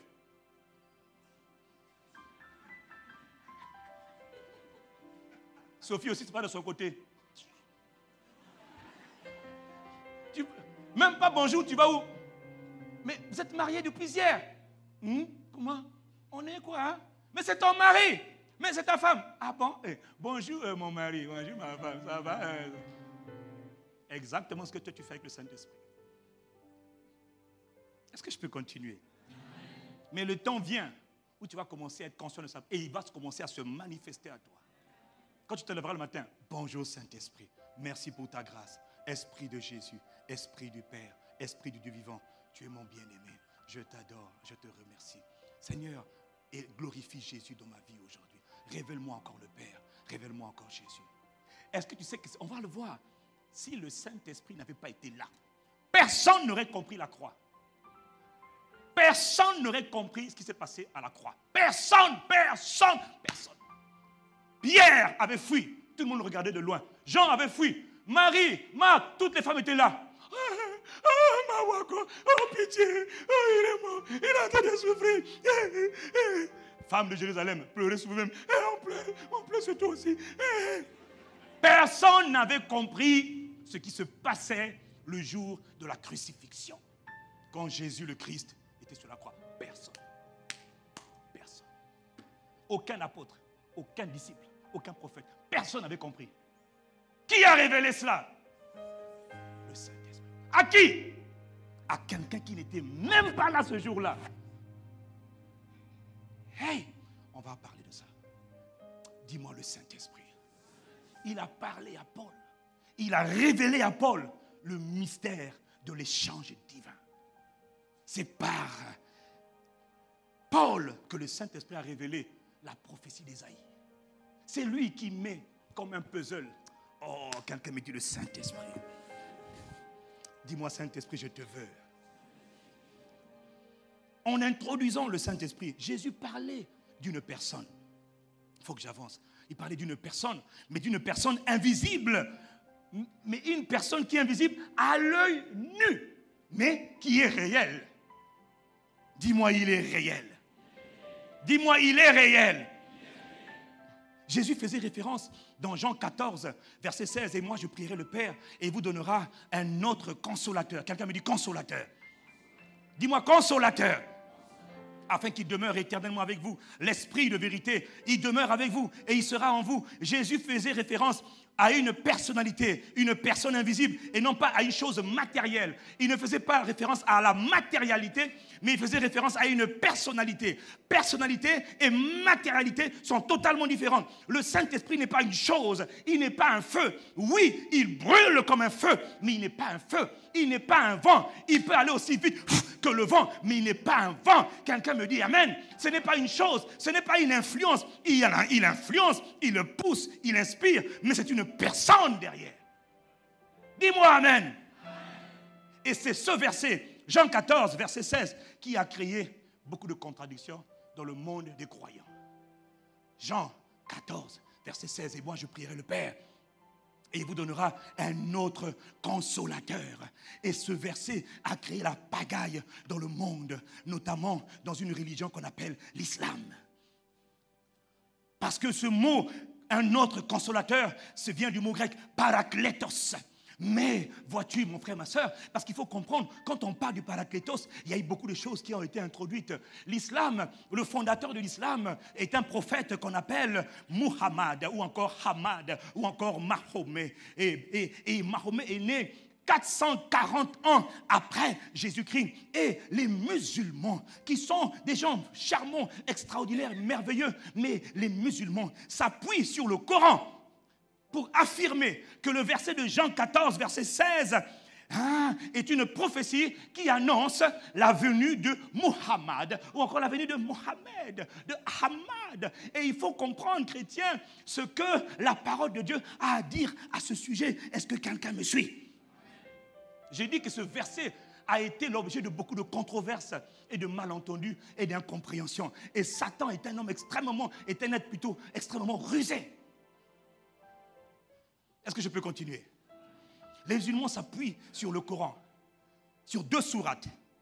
La sourate 61, 6 et la sourate 7, 157. Que dit la prophétie que l'on trouve dans le Coran? Qu'est-ce qui dit une prophétie? Le Coran dit que l'évangile et la Torah annoncent l'arrivée de Ahmad, qu'on appelle pour eux le consolateur. Donc ils ont dit, le consolateur dont parle la Bible, c'est Mohammed. Et du coup, il y a beaucoup d'incompréhension entre les chrétiens et les musulmans. Parce que les musulmans disent, non, le mot traduit en grec, parakletos. En fait, ce n'est pas le mot parakletos, c'est periklitos, qui veut dire le glorieux, le loué, le très loué. Est-ce que quelqu'un me suit? 2 prophéties dans le Coran annoncent l'arrivée, plutôt, 2 prophéties dans le Coran renvoient dans les références bibliques. Premier passage, sourate 7. On va lire le Coran, s'il vous plaît. Est-ce que je peux continuer? Non, parce que, étant donné que le Coran cite la Bible, il faut donc que la Bible aussi annonce l'arrivée de Mohammed. Parce que le Coran a été écrit par Mohammed, soi-disant envoyé par Dieu. Mohammed dit, je suis, Jésus a parlé de moi. Mohammed dit, Jésus a parlé de moi. Et les musulmans les plus érudits disent, attention, écoutez, allez sur YouTube, vous allez voir. Il y a des éminents professeurs, des musulmans qui disent, attention, nous ne sommes pas contre Jésus. Parce que Jésus a annoncé l'arrivée de Mohammed. Jean chapitre 14, et moi je prierai le Père, il vous donnera un autre consolateur. Et les chrétiens, vous avez changé le mot parakletos. Au lieu de parakletos, en fait c'est periklitos. Il annonçait, il dit, vous avez enlevé les 3 voyelles. Ah bon, est-ce que c'est vrai ou est-ce que c'est faux? La sourate 7, verset 157, il dit, ceux-là qui suivent le messager, le prophète gentil, qui trouvent en toutes lettres chez eux, dans la Torah et dans l'évangile. Ceux-là qui suivent le messager, le prophète gentil, qui trouvent en toutes lettres chez eux, dans la Torah et dans l'évangile. L'autre sourate, 61, 6. Et quand Jésus, il cite Jésus, fils de Marie, dit, ô enfant d'Israël, je suis vraiment un messager de Dieu à vous, confirmateur de ce qu'il y a devant moi de par la Torah et annonciateur d'un messager à venir après moi, dont le nom sera le très glorieux, ou encore Ahmad, ou encore Mohammed, ou encore le Périclitos. Est-ce que quelqu'un me suit? Il dit, cette sourate, c'est une prophétie que l'on trouve dans le Coran, qui annonce l'arrivée. Il renvoie donc à l'évangile, dans le livre de Matthieu et dans le livre de Jean. Il renvoie à Jean en disant, ce dont Jésus parlait, le consolateur, c'est moi. Et toutes les incompréhensions qui séparent les chrétiens des musulmans viennent donc de la manière dont on prononce le mot parakletos. Est-ce que quelqu'un me suit? C'est ça qui a créé un bon musulman, un vrai musulman, va vous dire que le Coran annonce, plutôt la Bible annonce l'arrivée de notre prophète. Voilà pourquoi ils sont fiers de dire, non mais vous ne lisez pas vos textes. Nous, Jésus a parlé de Mohammed. Et le problème, c'est que quand on lit tous les manuscrits en langue grecque, aucun manuscrit, sur les 70 manuscrits du Nouveau Testament, aucun manuscrit, ni dans le Torah et ni dans les évangiles, ne parle de l'arrivée d'un prétendu Ahmad, Muhammad. Aucun. Aucun. Quelqu'un me dit aucun. Le mot périclitos n'existe pas dans la Bible. Aucun. Aucune fois, dans aucun manuscrit, on trouve le mot périclitos. Mais on trouve le mot parakletos. Mais ce n'est pas tout. Qui est donc ce parakletos dont Jésus parle? Parce qu'à partir de ce mot parakletos, il y a aussi des églises ici, même en Afrique, qui ont créé des mouvements. Je ne préfère pas donner le nom. Notre saint homme là, c'est de lui que Jésus... Beaucoup de mouvements croyants, beaucoup de mouvements spirituels sont nés à partir de ce verset. Notre prophète, notre papa, c'est de lui que Jésus parlait. Et aujourd'hui, ils ont beaucoup de troupes, beaucoup de fidèles.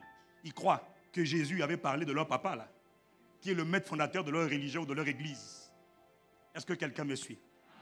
L'islam, comme d'autres mouvements, est-ce qu'ils ont raison ou ils ont tort? Que dit la parole? La parole dit simplement que, premièrement, le parakletos, quelqu'un me dit le parakletos, n'est pas un être humain. Le parakletos n'est pas un être humain. Jésus dit, Jean 14, verset 16, il demeure éternellement avec vous. Un être humain ne vit pas éternellement. Il dit l'esprit de vérité. Un être humain est distinct d'un esprit. Quelqu'un me dit amen. Il dit le monde ne le voit pas. Un être humain est visible. Le monde ne le connaît pas. Un être humain est forcément connu de quelqu'un. Il dit il sera en vous. Il dit un être humain ne peut pas être à l'intérieur d'un autre être humain. Est-ce que quelqu'un me suit? Et en plus, Jésus spécifie clairement que le parakletos dont on parle, c'est parce qu'ils n'ont pas lu la suite du verset, les pauvres. Et la plupart des gens qui ont abusé ne connaissent pas, ils n'ont pas pris le temps de lire au moins la suite de la parole. Il dit l'esprit de vérité. Le consolateur, l'esprit de vérité que le Père enverra en mon nom. Quelqu'un me dit l'esprit de vérité. Je bénis Dieu de ce que Jésus a précisé lui-même, l'esprit de vérité. Il ne parlait pas d'un être humain. Il introduisait une personnalité qui est un esprit. Et il dit, ce parakletos a une mission, manifester, glorifier, exalter Jésus de Nazareth, le Christ. Donc, logiquement, un bon musulman doit être un bon disciple de Jésus-Christ. Si c'était vrai, alors le bon musulman allait exalter Jésus tous les jours. Puisque le parakletos dont on parle exalte, élève, glorifie, célèbre, aime Jésus le Christ. Et il ne jurerait que par Jésus le Christ. Cherchez donc l'erreur. Et le problème, c'est que beaucoup de gens sont sincères et dans l'erreur. Parce qu'on ne leur a pas tout dit. Est-ce que je peux continuer? Jésus, en parlant du parakletos, faisait donc référence à une personne invisible. Dis-moi une personne invisible. Voilà pourquoi il dit dans Jean 15, verset 26, quand le consolateur, le parakletos dont il parle, que je vous enverrai de la part du Père, quand sera venu le consolateur, que je vous enverrai de la part du Père, virgule, l'esprit de vérité qui vient du Père, il rendra témoignage de moi.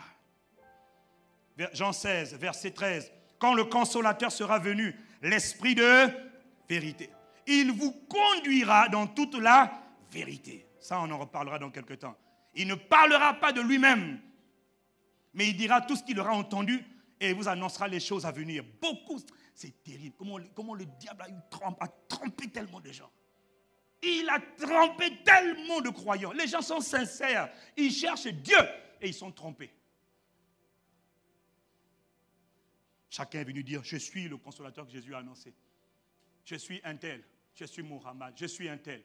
Et ils ont été séduits. Est-ce que quelqu'un me suit? Jésus a introduit une personne invisible. Et comme toute personne, ce qui fait qu'une personne est une personne, ce qui fait qu'une personnalité est une personnalité, c'est sa capacité, premièrement, de s'exprimer, de communiquer, de parler. Le Saint-Esprit aussi parle. Dans Acte 8, verset 29, la Bible dit, je passe les détails, le Saint-Esprit dit à Philippe, avance, approche-toi de ce char. Qui dit à Philippe, avance, approche-toi du char, le Saint-Esprit. Acte 13, verset 2. Pendant qu'ils servaient le Seigneur dans leur ministère et qu'ils jeûnaient, le Saint-Esprit dit, mettez-moi à part Barnabas et Saül pour l'œuvre à laquelle je les ai appelés. Qui a dit, mettez-moi à part? Donc, l'Esprit parle. Bien sûr que l'Esprit parle. L'Esprit parle. Dis-moi Amen. Le Saint-Esprit parle.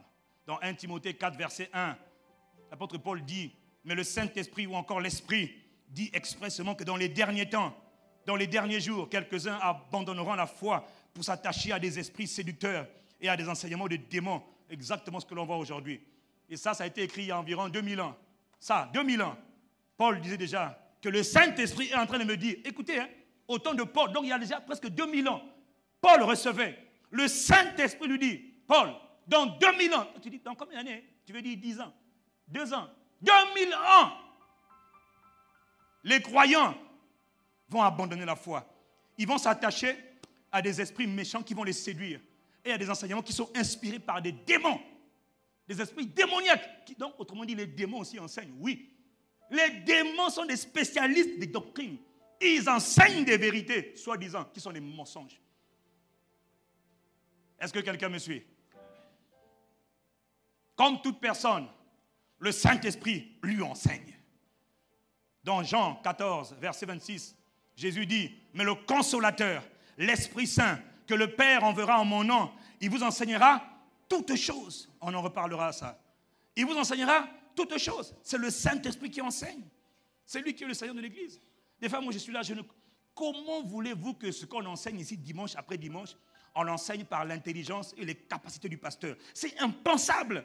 Comment voulez-vous que pendant toute une année, on reste sur 3 thèmes et puis à chaque semaine, pendant 5 mois, on ne parle que d'un seul thème? C'est impensable, c'est pas possible, ça ne peut pas être moi.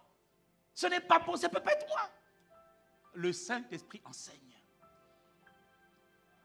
Il te dit, parle de ça, assieds-toi, parle de ça. C'est quelqu'un me dit amen. Est-ce qu'on peut continuer? Comme toute personne, j'ai dit le Saint-Esprit est une personne. Et comme toute personne, le Saint-Esprit a une volonté. C'est Dieu, il a sa volonté. Acte 13, verset 2. Pendant qu'ils servaient le Seigneur de leur ministère et qu'ils gênaient, le Saint-Esprit dit, mettez-moi à part Barnabas et Saül pour l'œuvre à laquelle je les ai appelés. Je les appelle à une œuvre, dit le Saint-Esprit. Je les appelle. Yves, je t'appelle. Il y a 2 ans, en 2012, en octobre, je crois. 2012, j'étais dans ma chambre. Je ne voulais pas prendre la charge de l'église. Je ne voulais pas assumer la fonction pastorale de l'église. Le Seigneur m'a parlé en octobre, je me rappelle, en octobre, fin octobre 2012. Il m'a blâmé. Blâmé. Il dit, je ne t'ai pas appelé au Congo pour les fonctions que tu as seulement aujourd'hui. Fais un choix. Tu dois me servir. Je dis, hey, je pensais qu'être DG, c'était la solution. Je t'ai appelé à faire mon travail. Je dis, hey, Seigneur. Il dit, tu m'as désobéi. Je dis, hey, Ngaï, Mama, oh, Yahweh, Yahweh. Il m'a blâmé dans ma chambre. Octobre 2012, il me blâmait comme un enfant. De toute façon, je suis son enfant. Il dit, je t'ai entendu dire, je veux voir ta gloire, je veux voir ta gloire. Fais-moi voir ta gloire, je veux t'aimer. Il dit, ma gloire ne se manifeste pas dans ta chambre seule. Ma gloire se manifeste au milieu de mon peuple. Sors, occupe-toi de mon peuple. Il m'a blâmé, je pleurais comme un enfant. J'ai dit, Seigneur, oh, tue-moi seulement. Parce que je l'avais attristé, je l'avais blessé. Et ça faisait longtemps qu'il me parlait, mais je n'écoutais pas. Je disais, non, mais moi, si je suis pasteur là, après, on va encore me tirer dessus. Parce qu'il m'avait déjà dit, hein, toi, on va beaucoup te salir. Il dit, mais Seigneur, toi, tu me dis une chose pareille, est-ce que tu penses que je vais être content? Qui a envie d'être sali? Nous tous, on a un nom. Hein? Nous aussi, on a des émotions. Qui a envie d'être sali tout le temps, critiqué, insulté, alors qu'il n'a rien fait? Toi? Personne. Mais il te dit, on va t'insulter beaucoup, prépare-toi. Il dit, Seigneur, je pense que j'ai une autre solution. Hein? Je vais moi rester à la maison. Et puis je disais, mais Seigneur, quand on va m'insulter, les âmes peuvent être ébranlées, leur foi peut être détruite. À cause de moi, les âmes vont périr. Il disait, ce sont mes âmes, mon peuple, mon église, mes enfants. Je sais comment en prendre soin. Toi, va faire mon travail. Ah.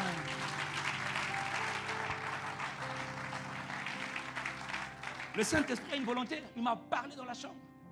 Et je pleurais. Après, j'ai appelé, je crois, la soeur Raïssa. J'ai dit, Raïssa, Dieu m'a parlé, il m'a blâmé. Puis j'ai appelé la pianiste. J'ai dit, les gars, Dieu m'a blâmé.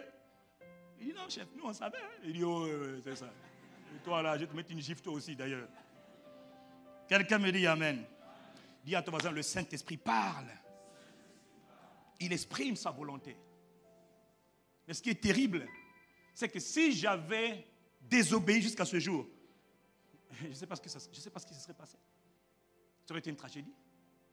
Donc on peut désobéir au Saint-Esprit. On va voir ça après. Est-ce que je peux continuer?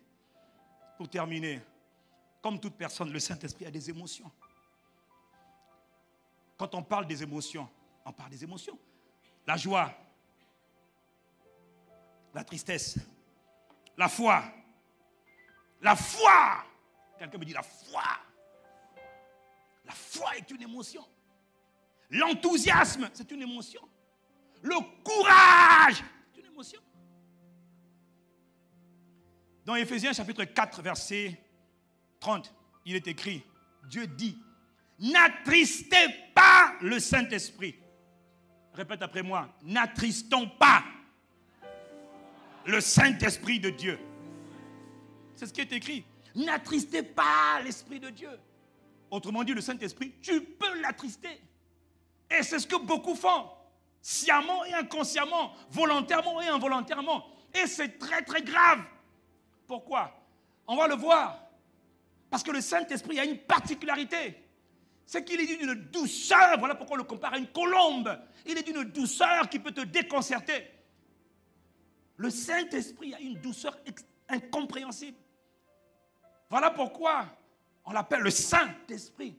Il ne supporte pas la souillure. Il ne supporte pas la désobéissance. Mais il est d'une patience qui dépasse tout entendement. Il est d'un amour que personne ne peut expliquer, ne peut même comprendre, ne peut imaginer. Il dit, ne l'attriste pas. Quand on aime quelqu'un, on veut lui faire du bien. Oui ou non? Quand on aime quelqu'un, on veut lui faire plaisir. N'attristez pas le Saint-Esprit. Donc on peut l'attrister, on va voir après. On peut le vexer, l'insulter. Ouh! Les conséquences sont... Romains 15, verset 30. Je vous exhorte, frères, dit Paul, par notre Seigneur Jésus-Christ et par l'amour de l'Esprit. Je vous exhorte, frères, par le Seigneur Jésus-Christ et par l'amour du Saint-Esprit qui est en moi. Je vous exhorte, dit Paul, à combattre. Paul dit, je vous en supplie, si vous aimez l'Esprit comme moi, combattez avec moi. Par la grâce de Jésus notre Seigneur et par l'amour de l'Esprit qui est en moi, si vous aimez le Saint-Esprit, combattez avec moi. Adressez des prières en ma faveur. Oh, quelqu'un dit Amen. Il parle de l'amour de l'Esprit. C'est une émotion. L'amour est une émotion. Le Saint-Esprit a des émotions. Il sait quand tu l'aimes. Il sait quand tu ne l'aimes pas. Il sait quand tu le révères. Il sait quand tu ne le révères pas. Il sait quand tu le valorises. Il sait quand tu ne le valorises pas.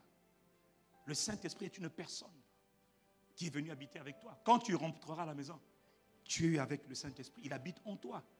Donc c'est comme si on prenait tout le bâtiment de Diata et puis on le déplaçait. Il est avec toi. Est-ce que quelqu'un comprend de quoi je parle?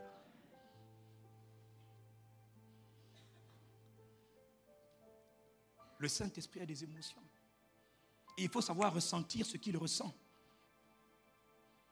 Un jour, les disciples, après avoir été envoyés par Jésus en mission 2 à 2, les disciples sont revenus de leur mission. Ils ont dit, Seigneur,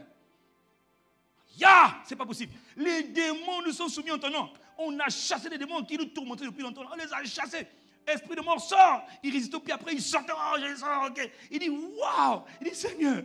Ils faisaient des rapports au Seigneur. Seigneur, c'est merveilleux, tu te rends compte, pour la première fois, mais c'est incroyable, c'est du jamais vu. Et on va le voir après, effectivement, c'était du jamais vu. Des démons, des esprits démoniaques qui affligent, qui oppressent, qui détruisent les corps, commençaient maintenant à obéir à des êtres humains. Jamais vu dans l'histoire de l'humanité. Comment un esprit démoniaque qui ont terrassé les humains depuis tellement longtemps, depuis que le monde est monde, depuis le péché d'Adam, commence maintenant à être soumis à des êtres humains. Les disciples disent, Seigneur, c'est merveilleux. Puis pendant qu'ils sont en train de faire leur rapport, ils sont dans la joie, Jésus leur dit, c'est bien, mais ne vous réjouissez pas de ce que les démons vous sont soumis. Ça, c'est petit et c'est normal. Mais réjouissez-vous plutôt de ce que la famille de papa est en train de s'agrandir. Parce que vos noms sont inscrits dans les cieux, dans le livre de vie de l'agneau. Réjouissez-vous parce que le Père est dans la joie lorsqu'il voit que la famille s'agrandit, que d'autres deviennent des croyants. Quelqu'un me dit Amen. Et puis la Bible dit, Luc chapitre 10, verset 21. Et à ce même moment, après qu'il voit que la famille de Dieu est en train de s'agrandir, les âmes sont en train d'être libérées, les âmes sont guéries, les gens commencent à croire à Jésus comme étant le Christ, le Messie. Et la Bible dit à ce moment-là, Jésus tressaillit de joie, part. Il tressaillit de joie, part. Et il dit, je te loue, Père, Seigneur du ciel et de la terre, de ce que tu as caché ces choses aux sages et aux intelligents, et de ce que tu les as révélées aux enfants. Oui, Père, je te loue de ce que tu l'as voulu ainsi. Bon, en réalité, ce que je viens de faire, ce n'est pas ce que Jésus a fait à ce moment-là. La Bible dit Jésus tressaillit de joie. Vous voyez, il y a des mots en français qu'on utilise comme ça là, qui ne veulent rien dire. Tressaillir de joie. Ça veut dire quoi, tressaillir? Je tressaillis de joie. Je tressaillis de joie. Ça ne veut rien dire. Le mot grec, c'est agalio. Liao. Agaliao. Et ce mot agaliao veut dire exulter. Ça veut dire se réjouir fortement. Le mot tressaillir de joie veut dire être pas heureux, mais être extrêmement heureux. Frère, imagine que tu cherchais un grand marché et tu as des projets, et puis on te dit, tu viens d'avoir un marché de 1 milliard. Payant, content. Tu vas dire, cool, super, bonne nouvelle, gloire à Dieu. Ou bien tu vas dire, ah bon? Oh, merci Seigneur. Ok. Oh, moi je t'arrache le marché en question. Ou bien tu vas dire, quoi? Un marché d'1 milliard? Yeah! Yes! Et la Bible dit, dans le contexte actuel, Jésus, par le Saint-Esprit en lui, en fait, Jésus, l'Esprit de Dieu était en Jésus, oui ou non? Et l'Esprit de Dieu a poussé une émotion. Et Jésus a dit, yes! Je te loue, Père, Seigneur du ciel et de la terre. Il n'était pas en train de dire, je te loue, Père, Seigneur du ciel et de la terre. De ce que tu as caché, oh, tu entends, Pierre, ces choses aux sages et aux intelligents. Non, il dit, je te loue, Père, de ce que tu as caché ces choses aux sages et aux intelligents. Je te loue. Quel est mon point? Le Saint-Esprit a des émotions. Donc des fois, tu sais, quand tu es en train de chanter, quand tu es en train d'écouter un chant, tu dis, hey, c'est le Saint-Esprit en toi qui te pousse. Tu sens la joie. Est-ce que quelqu'un comprend de quoi je parle?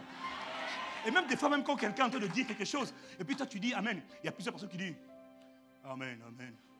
Et puis il y en a, tu vois, la parole te touche tellement. Ce n'est pas toi. Mais celui qui est en toi, là, l'esprit, il dit yes! Et tu dis Amen! L'autre, il a entendu la même parole. L'autre, il dit Amen. Amen, Amen, Amen. Mais toi, la parole t'a tellement touché. C'est un réma, c'est une révélation personnelle. Et l'esprit en toi te dit, saisis la parole, tu dis, yes, amen. Là, c'est par le Saint-Esprit que tu exprimes une émotion. Est-ce que quelqu'un me suit?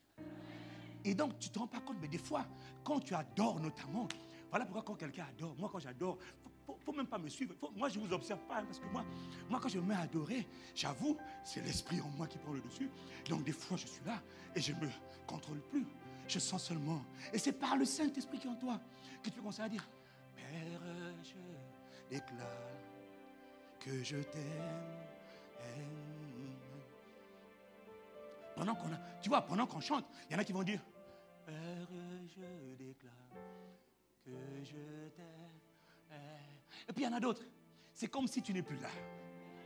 Tu es là, mais tu n'es plus là. Les yeux fermés, les mains levées. Si on te dit, ne lève pas les mains, tu as dit, non, je dois lever mes mains. Excusez-moi, voisin. Excuse-moi, voisin. Des fois, même, tu t'écartes pour dire, Père, je déclare que je t'aime. Là, c'est l'esprit qui est maintenant connecté, qui est en train d'adorer. Je déclare mon amour profond pour Père, je... Là, tu vois, que je t'aime. Là, c'est l'esprit qui est en train de parler. Et là, tu sens dans ton cœur un amour qui monte. Et tu sens dans ton cœur un amour qui est en train de monter pour le Père. Un amour qui te fait adorer le Père. Père, je déclare que je t'aime, que je t'aime.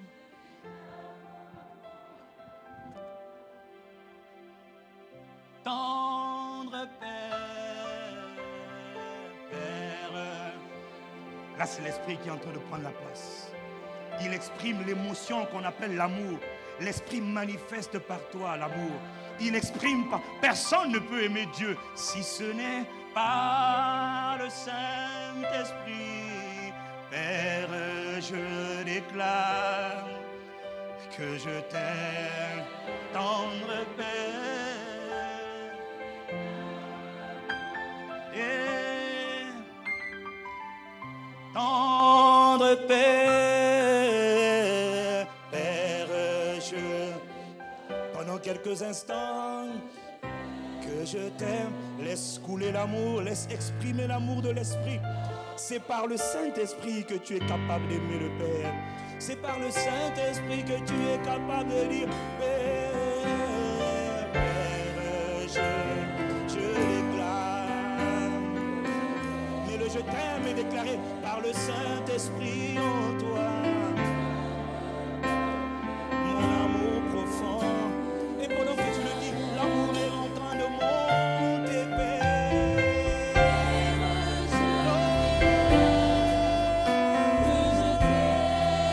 Là, c'est l'Esprit qui est en train de s'exprimer. C'est l'Esprit qui s'exprime à l'intérieur de moi. Dans le Père, c'est l'Esprit qui monte, qui manifeste. C'est le Saint-Esprit en toi qui libère l'amour, qui manifeste l'amour. Dans le Père, il a dit l'amour de Dieu est répandu dans nos cœurs par le Saint-Esprit de Dieu. Ah, y a-t-il quelqu'un qui a envie de libérer l'émotion de l'amour par le Saint-Esprit? Père, je déclare que je t'aime. Tu es en train de le faire par le Saint-Esprit. Laisse le Saint-Esprit, laisse le Saint-Esprit manifester l'amour du Père. Oh, oh, que je t'aime.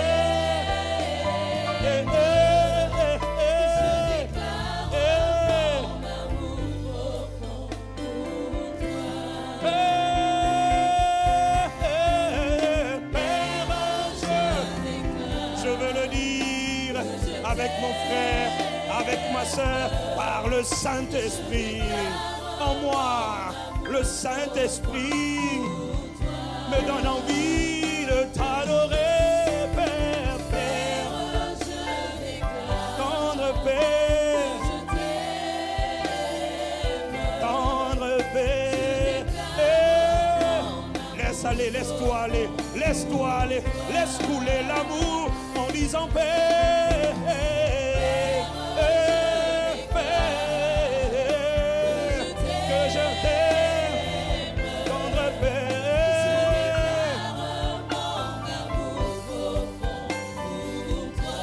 Lève tes mains et dis Père, Père, tu es notre papa, tu es notre Père, tu es notre trésor, notre plus belle rencontre, mon Père, mon trésor, ma passion, mon amour. Père, Père, je déclare que je t'aime. Notre Père qui est dans les cieux, ce n'est pas de la religion, c'est une relation personnelle. Ce n'est pas une religion, mais une relation intime par le Saint-Esprit. Le Saint-Esprit en moi me permet d'adorer. Il me permet d'adorer. Saint-Esprit de Dieu, c'est par toi que je révère. C'est par toi que j'adore.